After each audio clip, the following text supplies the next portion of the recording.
Nous voulons aborder comment se déroule la numérisation. Pour aider à la mobilité durable, peut-être une question à se poser avant de commencer. Comment ce webinaire a vu le jour? D'où vient l'idée de ce webinaire? En ce moment, nous travaillons sur le réseau de transport suisse avec l'entreprise NCR de Lausanne et Roes qui va maintenant s'exprimer.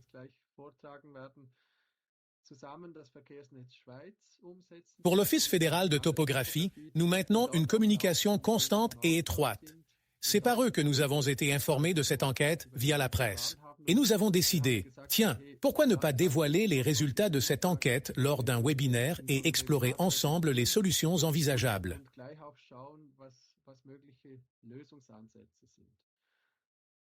Ainsi, Marc Brönnimann de Via Suisse et Peter Bader de Dose présenteront les solutions. Chers auditeurs, nous passons maintenant à la première présentation. Voici encore une fois les intervenants. Puis nous passons à la diapositive suivante pour arriver à Emmanuel Hammer.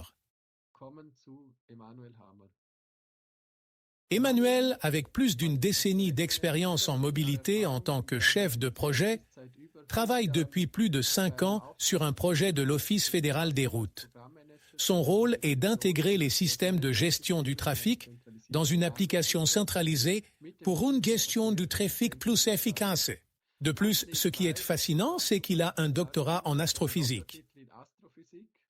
Je pense que ce n'est pas non plus habituel. Il est à la tête d'Ireneos Suisse, une entreprise de conseil en gestion et technologie bien connue que vous connaissez probablement. Il dirige là-bas une équipe dévouée. En travaillant avec les clients, il conçoit des stratégies pour maximiser l'usage du numérique dans la mobilité et faire face aux défis à venir. Emmanuel, nous sommes impatients d'entendre ton exposé maintenant. Merci pour cette intro, Florian. C'est de la physique atmosphérique, pas de l'astrophysique, mais ça n'a pas d'importance aujourd'hui. Je vous souhaite la bienvenue à tous. Aujourd'hui, je vais vous présenter un aperçu des conclusions de notre dernière enquête lors de ce webinaire. L'étude a traité des défis et opportunités dans la gestion du trafic opérationnel et stratégique en Suisse. Exactement. D'abord, quelques mots sur l'étude et ses conclusions. Cette étude a été menée durant l'été dernier, sur une durée de 3 mois. Au total, 35 experts de différents secteurs du transport ont participé pour échanger leurs perspectives et opinions.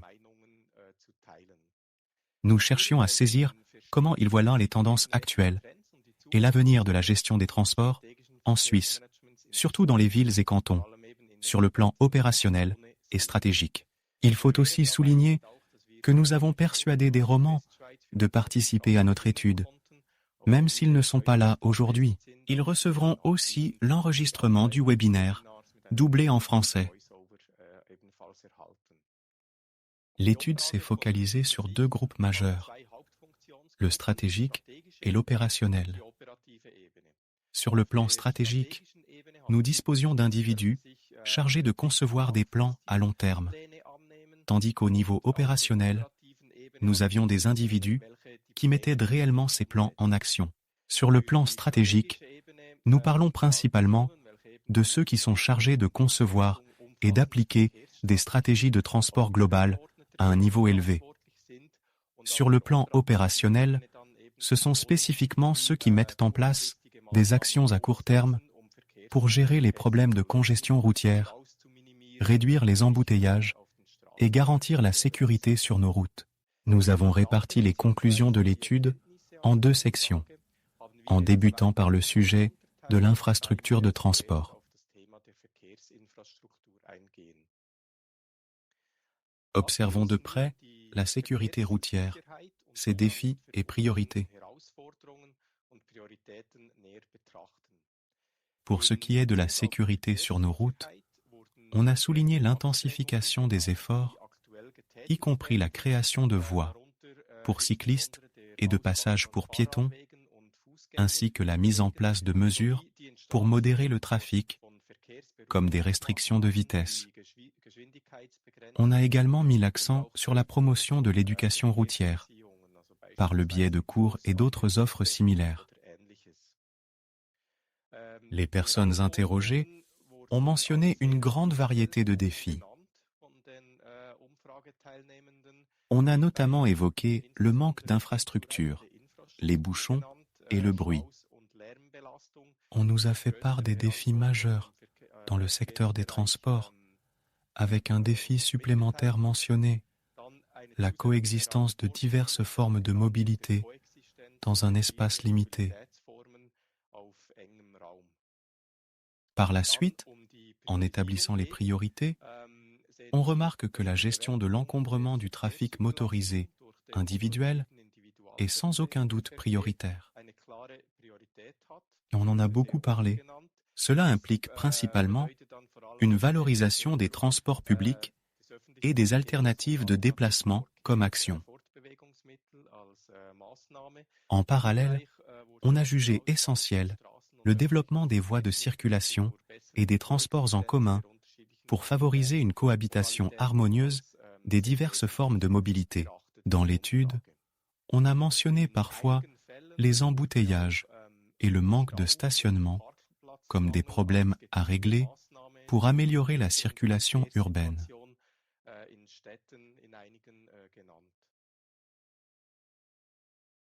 Nous passons maintenant au chapitre 2 des conclusions. On parle ici de planification des processus et des informations sur le trafic ou la situation des données. Examinons les stades de trafic et l'essor grandissant de la numérisation. On a cité les données de trafic comme l'outil majeur pour gérer le trafic. Presque tous les participants à l'étude l'ont systématiquement fait. Néanmoins, les participants ont signalé une utilisation seulement partielle, voire rare, notamment pour la planification à long terme et l'élaboration des infrastructures de transport. Donc, ce domaine possède un potentiel énorme qui n'est pas encore utilisé à ce jour. Un autre point crucial, c'est bien sûr la digitalisation. Il est largement reconnu que la digitalisation de la gestion du trafic est cruciale pour élaborer et mettre en place des stratégies de transport efficaces. C'est crucial pour relever les divers défis précédemment cités, qui peuvent grandement varier d'une ville à une autre, d'un canton à l'autre. Les sondés ont répondu. Les réponses dépeignent une diversité d'approches concernant la numérisation de la gestion du trafic. Pour les étapes à venir, on a évoqué une multitude de stratégies de numérisation. Cela comprend principalement des systèmes de gestion du trafic centralisés, ainsi que des solutions pour la mobilité en tant que service et l'établissement d'une base de données centrale. Ces phases sont cruciales pour satisfaire les demandes d'une gestion du trafic moderne et efficace, rendant ainsi la mobilité urbaine plus durable et plus performante.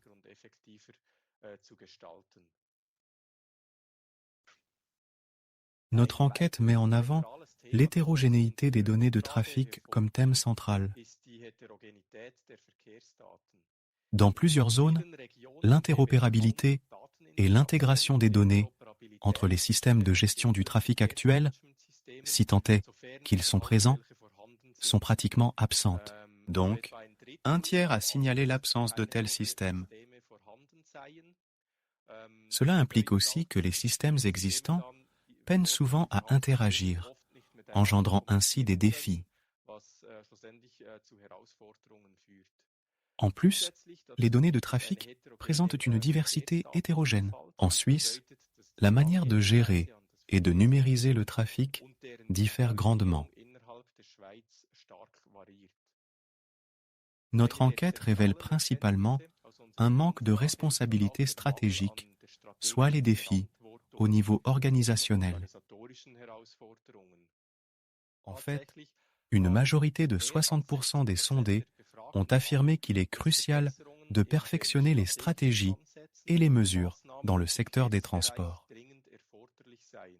Un autre aspect à considérer est que la planification des transports se concentre souvent sur les éléments opérationnels. Cela implique qu'ils sont étendus et que la stratégie à long terme est parfois ignorée. Cela mène à des interrogations majeures, comme qui sont les acteurs principaux dans la gestion du trafic. Comment pouvons-nous garantir une attribution claire de la responsabilité stratégique et prendre les décisions appropriées pour une mobilité plus durable et plus efficace? Les acteurs les plus pertinents qui auraient une implication notable dans ce processus.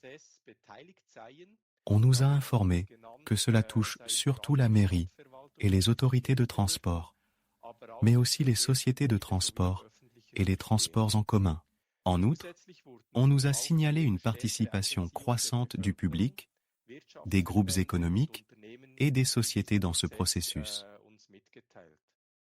On a affirmé que, malgré quelques défis occasionnels, la collaboration avec les divers intervenants se déroule généralement bien.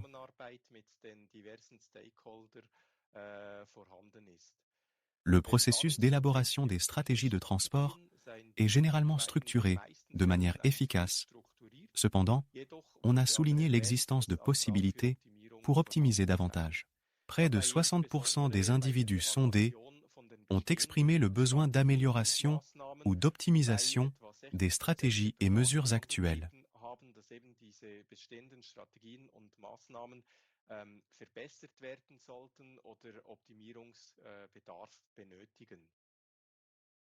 Nous voici donc à la diapo finale, conclusion et perspective. Ainsi, les sujets principaux mentionnés majoritairement dans le sondage. Les défis et opportunités de la gestion du trafic comprennent l'intégration des données, la coopération entre les acteurs concernés et l'amélioration des infrastructures de transport. Je vous invite à lire ce résumé sur diapositive. Comme mentionné, le webinaire sera enregistré pour une consultation ultérieure.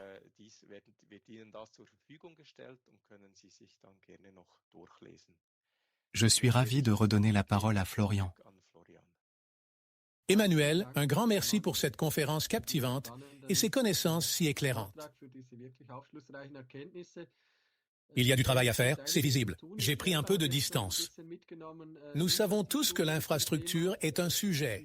On ne peut pas construire des routes à l'infini. Et la question de la numérisation est aussi à considérer.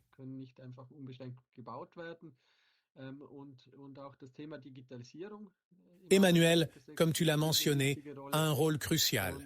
J'espère que Marc Brönnimann va poser cette question ou peut-être nous donner quelques réponses. La question est de comprendre comment la digitalisation peut optimiser la gestion du trafic. Comment elle peut renforcer la collaboration entre les acteurs, améliorer les processus et utiliser de manière optimale l'infrastructure en place. Je donne maintenant la parole à Marc. Je vais rapidement vous le présenter avant le début. Marc dirige Via Suisse depuis 8 ans effectivement. Depuis une décennie, il travaille à la croisée des autorités, des partenaires privés, du service public et des utilisateurs de l'information routière. Il a donc une grande expérience, non seulement en information routière, mais aussi en direction. Il les emploie aussi dans divers projets avec plusieurs collaborateurs. La digitalisation offre, Via Suisse, un potentiel énorme dans le secteur de l'information et de la gestion du trafic, pour fluidifier le trafic et rendre les déplacements prévisibles. Il travaille chaque jour avec son équipe de 25 personnes. Marc, j'attends ta présentation avec impatience. C'est ton tour de parler. Merci Florian. Salut aussi de ma part. Malgré la digitalisation, notre influence n'est pas totale. Comme la neige ce matin, ça pourrait bouleverser tous vos plans. J'espère que cela ne vous a pas trop dérangé. Exactement. Nous sommes déjà sur la diapo du défi que j'ai décidé de prendre. Je m'efforce de présenter notre concept, notre initiative, qui doit principalement répondre à ces 4 aspects de l'étude qu'Emmanuel vient d'exposer.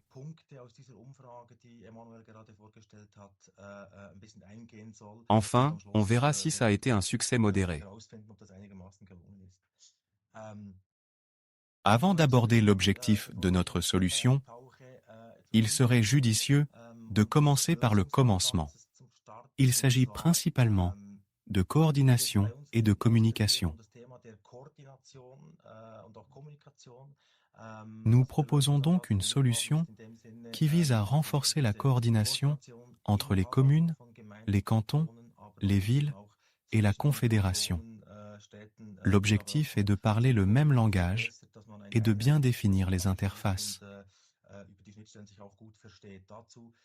Le deuxième point concerne la diffusion numérique d'informations sur le trafic, mais surtout l'influence via une gestion possible grâce à des stratégies de gestion du trafic si elles sont disponibles numériquement. Nous souhaitons que cela optimise la circulation sur diverses routes. Dans l'idéal, on pourrait même envisager un transfert vers des modes de transport plus respectueux de l'environnement, tels que les transports en commun ou la mobilité douce. Et pour finir, un point crucial pour nous est que les usagers de la route et les navetteurs soient constamment informés de manière précise et actualisée. Vous pouvez déjà entrevoir l'image à droite, une image cible, par exemple du logiciel, que nous avons développé avec Prisma Solutions. Dans le projet où un site de construction est positionné au centre de l'image, entre les 4 cantons de Soleure, Berne, Lucerne et Argovie, une collaboration hypothétique est envisagée, ou plutôt un chantier. Par la suite, 2 parcours de déviation sont établis à travers diverse cantons et diverse types de routes. L'objectif est de coordonner sur une base commune, sans trop de conventions opérationnelles, en s'assurant que nous parlons tous du même sujet.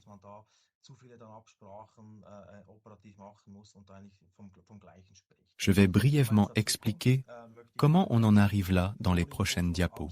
En réalité, on pourrait débuter par sur l'élection prochaine en planification. Donc, pour nous, les femmes, 2 phases sont requises. Planifier d'abord, puis coordonner. Ici, nous avons, voici quelques clichés de l'outil mis en place.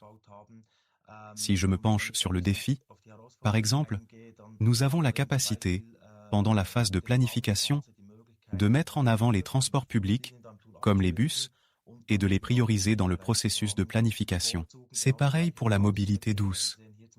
Par exemple, si on observe bien, on peut apercevoir sur l'image, en haut à gauche, la voie de bus bleu nouvellement ajoutée. Si, par exemple, des travaux ou un événement sont prévus, nous avons la capacité d'effectuer un contrôle des conflits en amont du processus de planification. Il est donc possible de le faire aussi hors des limites cantonales, évidemment, pour visualiser le trajet du bus de cet événement, symbolisé par ce ballon. Violette est touchée. Dans ce contexte, un conflit serait visible. Cette procédure peut être automatisée, offrant ainsi la possibilité de résoudre ou de maintenir ce conflit dans le secteur de la planification. Mais dans ce contexte, privilégier les transports publics serait idéal, car la voie de bus ne serait pas touchée. Ensuite, bien sûr, nous pourrions également illustrer ici des actions de gestion. Regardez un peu à droite. Vous voyez où nous sommes ? Nous avons la possibilité de scanner des trajets alternatifs, des déviations, et même de les partager. C'est encore plus évident avec les 2 images ci-dessous. Nous pouvons scanner et indiquer des itinéraires alternatifs, par exemple de A à B. Si un incident ou un événement survient, on peut alors activer ces mesures et les partager. Nous avons donc à notre disposition un outil de numérisation très performant. Il nous donne la possibilité de numériser des données allant du simple trafic routier, aux travaux sur les routes, jusqu'aux recommandations de routage et de déviation plus sophistiquées, que ce soit pour la planification ou l'exécution. Je dirais que la planification est cruciale, notamment dans les cantons et communes, pour la coordination.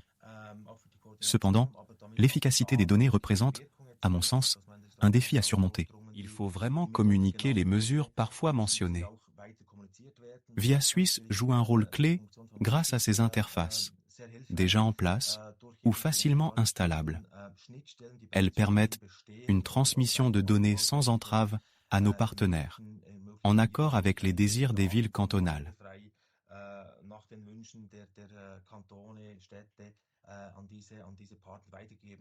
Nous disposons donc d'un texte d'interface standardisé, comme 2 illustrations, qui est largement intelligible. Cela nous permet de travailler et nous offre réellement l'opportunité de viser un groupe précis. Cela signifie, par exemple, que l'on peut fusionner l'appareil de navigation avec ses informations, avec des itinéraires de déviation, et s'assurer que, par exemple, le trafic de déviation désagréable sur l'autoroute soit bloqué dans les bouchons et que l'appareil de navigation puisse vous diriger parce qu'un chantier n'a pas été repéré dans le sous-sol.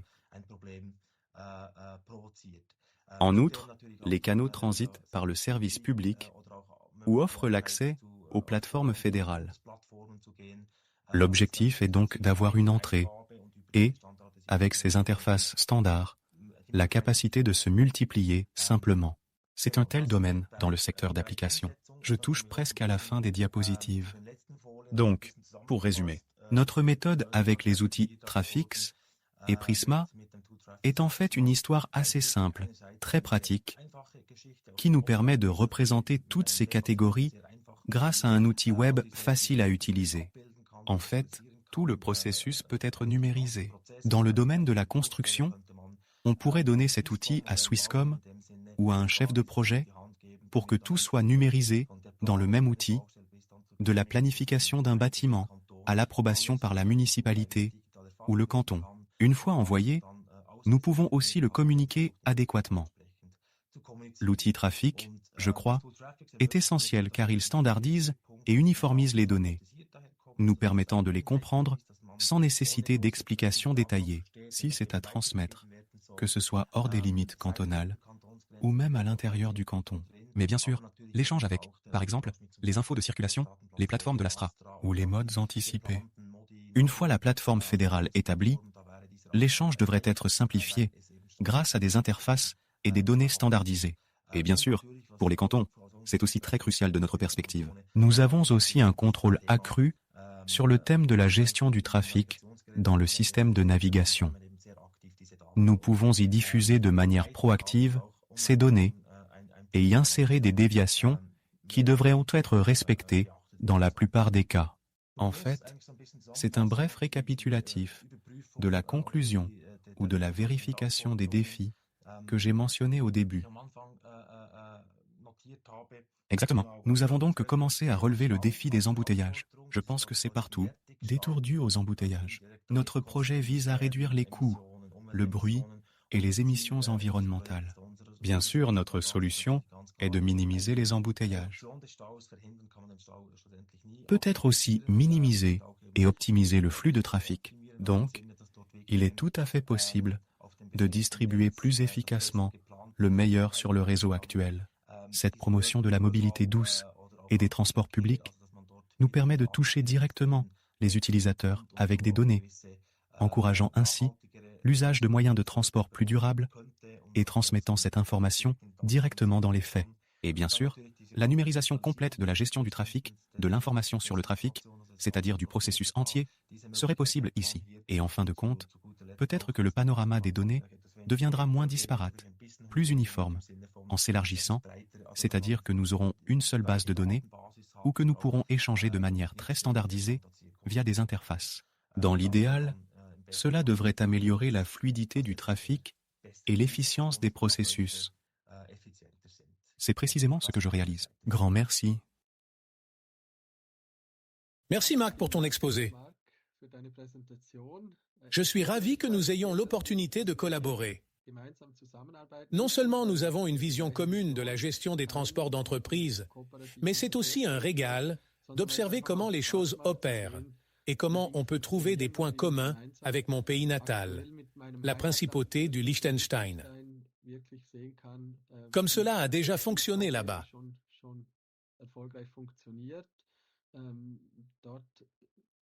Là-bas, le flux de données est efficace, de la planification à l'exécution. Les données sont déjà intégrées dans les dispositifs de navigation, tels que TomTom, et également sur la page d'accueil du TCS, atteignant ainsi les utilisateurs mobiles.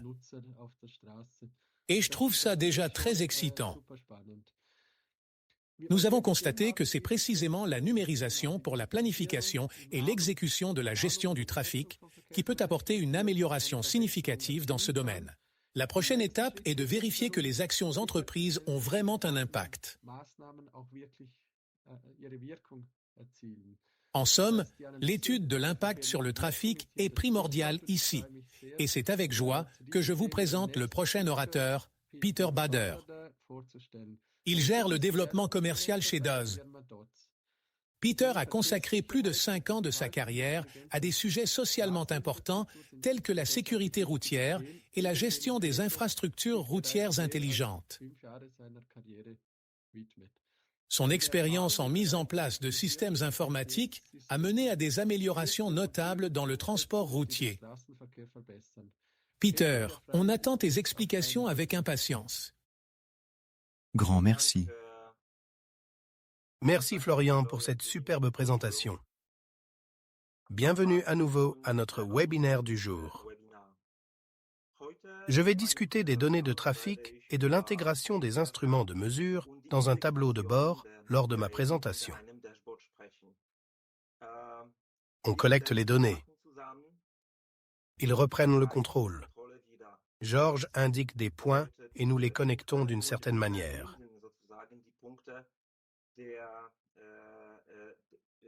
L'appareil de mouvement. Avant de poursuivre, quelques mots sur notre société peut-être. Et moi aussi. Donc, j'ai étudié à Heidelberg et passé plus de 5 ans dans l'informatique, comme dit précédemment. C'est peut-être pour cela que je suis très responsable en Suisse. Georges est une firme internationale basée à Riga, en Lettonie, avec plus de 120 employés. 3/4 sont des programmes. Nous, en tant qu'ingénieurs, utilisons les technologies Microsoft pour développer. Depuis 2 décennies, et plus précisément depuis 2014, notre attention est portée sur le secteur IT de la mobilité grâce à Traffic One. Nous proposons des services et produits dédiés aux professionnels du transport. Nous sommes affiliés à IDS Suisse et offrons des solutions logicielles sophistiquées pour divers aspects du transport. Sécurité sur la route, infrastructures de transport, parkings et péages. Nous travaillons aussi sur des projets sur mesure en utilisant l'intelligence artificielle, des modules basés sur cette technologie ou la vision par ordinateur. Oui, poursuivez donc. Il cherche à se placer dans le sondage Raneos. Les centres de régulation du trafic et de la circulation manquent souvent de données.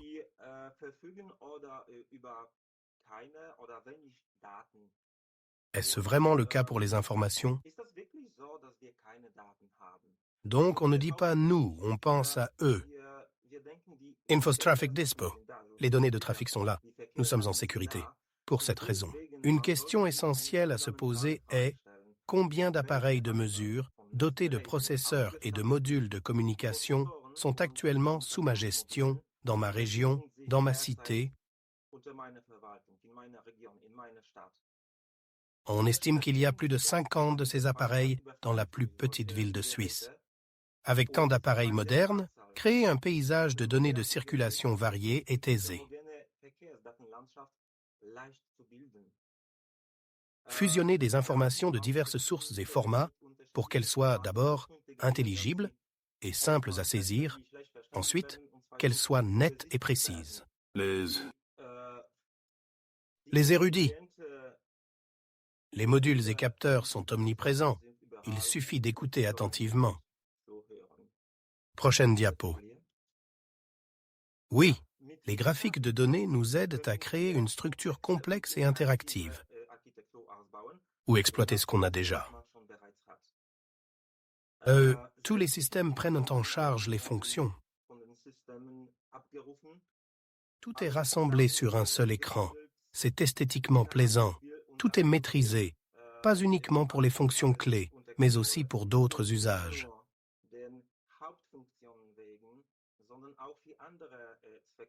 Nous ne nous focaliserons pas seulement sur les fonctions de base des appareils qu'ils ont acquis, mais nous en tirerons aussi plus. On discute ici de divers types de capteurs. On débute avec des boucles d'induction et divers compteurs de trafic. On passe ensuite aux LUDERs et caméras de surveillance pour finir avec l'éclairage public. Aujourd'hui, les dispositifs ont des processeurs modernes et des modules de communication qui leur permettent de s'éteindre de manière autonome. Aujourd'hui, toute la technologie des capteurs nous communique. Il suffit d'écouter attentivement. Le graphic Fitch est idéal pour ça. Plus loin encore. Notre but principal est d'équiper les dispositifs prédéfinis avec des logiciels additionnels pour qu'ils soient capables d'identifier plus, être plus utiles, et surveiller et afficher tous les capteurs possibles dans un back-office unifié sous un seul tableau de bord.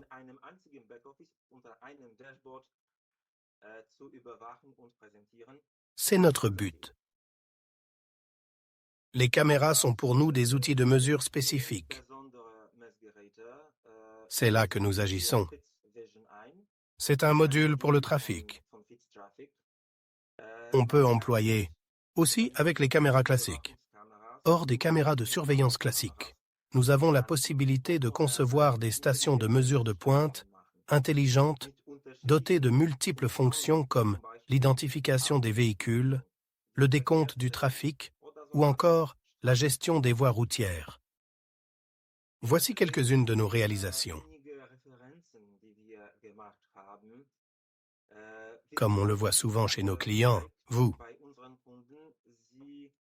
Non seulement ils veulent maîtriser les données, mais ils aspirent aussi à digitaliser tous les processus cachés. C'est notre action. Par exemple, pour cette infraction de stationnement en ville ou pour surveiller les péages des véhicules de plus de 3 tonnes.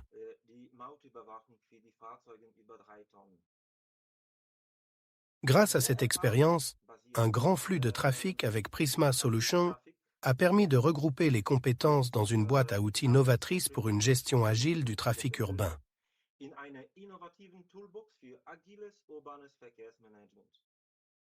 C'est un projet de l'UE visant à atteindre une mobilité durable. Mais pour y arriver, on doit toujours et uniquement passer par des processus numériques, avec un flux constant de données.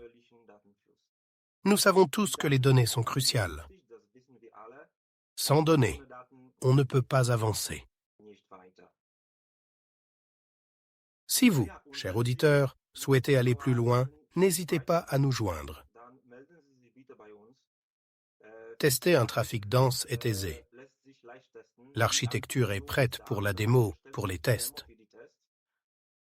Comme dit, les données sont indispensables et avec un gros trafic, ils accomplissent 3 tâches à la fois.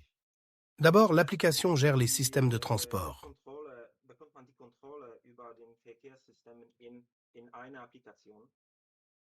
On peut débuter par l'analyse des données en temps réel, en second lieu. Pour une gestion agile du trafic, on utilise bien sûr des modules de trafic. En troisième lieu, on peut agir positivement pour autrui et avec des informations supplémentaires de ma région que des systèmes publics comme Modi continuent d'appuyer, par exemple. C'est tout pour aujourd'hui. Grand merci. Chers auditeurs, merci de votre attention. Florian, c'est à toi. Merci. Oui. Peter, merci pour ces détails fascinants. On l'a observé durant tout le webinaire. On est déjà essoufflé. Je résume brièvement ce qui a été dit. Nous avons identifié les défis actuels et envisagé des solutions potentielles.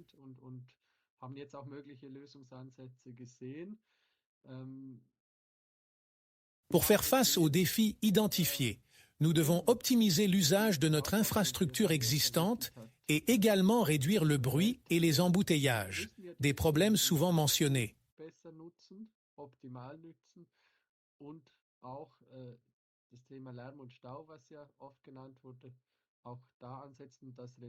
Finalement, il est impératif de réorienter le trafic. C'est l'unique solution pour éviter les zones à capacité restreinte, engorgées et dirigées vers des zones à plus grande capacité. Dans bien des situations, cela implique simplement de délaisser l'usage des véhicules personnels pour privilégier les transports en commun, la marche ou le vélo. Et bien sûr, autant que faire se peut, adapter nos horaires pour éviter les heures de pointe et ainsi diminuer les embouteillages. Mais qu'est-ce qu'il faut précisément pour réussir? Et maintenant, retournons au sujet du jour, la gestion agile du trafic. Nous croyons fermement qu'à l'avenir, la gestion du trafic nécessitera une approche plus agile et collaborative qu'actuellement, et ce circuit fermé sera précisément nécessaire. De l'exécution à l'analyse, de la planification à la réalisation, encore une fois. Et cela signifie aussi que je bénéficie de flux de données numériques ininterrompus et que les processus administratifs existants sont adaptés numériquement.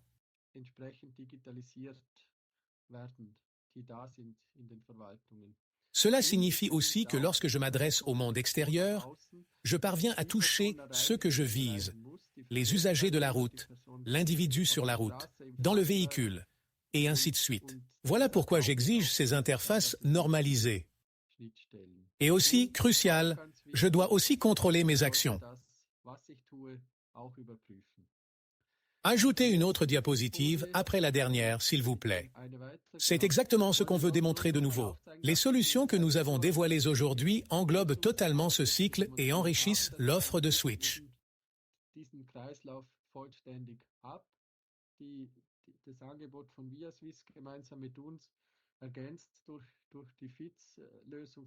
Comme nous l'avons vu, il n'est pas toujours impératif d'opter pour des solutions grandioses, complexes et onéreuses pour obtenir une valeur ajoutée significative et un impact mesurable dans la gestion du trafic.